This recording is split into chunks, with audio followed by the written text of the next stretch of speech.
রক্ষক যখন ভক্ষক হয় তখন অস্তিত্ব টিকিয়ে রাখাই যেন দায়। পাকিস্তানে অস্থির পরিবেশে শ্রীলঙ্কার ক্রিকেটাররা যখন দেশে ফেরার কথা ভাবছে তখন লঙ্কান ক্রিকেট বোর্ড জানিয়ে দিয়েছে সিরিজ শেষ না করে তোমরা এমুখ হবে না।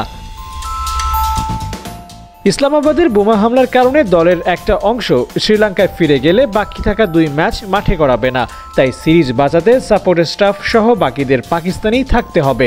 আর কেউ যদি বোর্ডের কথার বাইরে গিয়ে দেশে ফিরে যায় তাহলে তাদের বিরুদ্ধে ব্যবস্থা নেওয়ার হুঁশিয়ারি দিয়েছে শ্রীলঙ্কা ক্রিকেট বোর্ড। অবশ্য পরিস্থিতি পর্যবেক্ষণ করে বাকি 2 ম্যাচের সময় পরিবর্তন করেছে Pakistan cricket board. PCB chairman Mohsin Naqvi শ্রীলঙ্কার ক্রিকেটারদের সাথে দেখা করার কথা বলেছেন, তবে এতেও ওদের ভয় কাটবে কিনা কে জানে।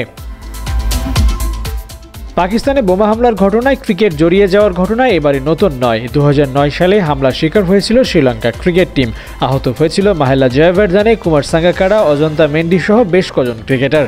সেই ঘটনার পর দীর্ঘদিন বন্ধ ছিল পাকিস্তানের মাটিতে দ্বিপাক্ষিক সিরিজ আয়োজন। একটা সময় পর সেই ভয় কাটিয়ে নিয়মিত খেলা হলেও এই ঘটনার পর পাকিস্তানে আন্তর্জাতিক সিরিজ আয়োজন নিয়ে কোনো বাধা আসে কিনা কে জানে। পাকিস্তানের নিরাপত্তা ইস্যু নিয়ে বরাবরই প্রশ্ন তুলত ভারত। এবার হয়তো ওদের ভিত আরও শক্ত হয়েছে। সিরিজ ফেলে ক্রিকেটাররা দেশে ফিরতে চাইছে, আর এই ঘটনাকে ঢাল বানিয়ে পরবর্তীতে বৈশ্বিক ইভেন্ট আয়োজনে পাকিস্তানকে ভেটো দিতে পারে ভারত। আবু নাইম, ৭১।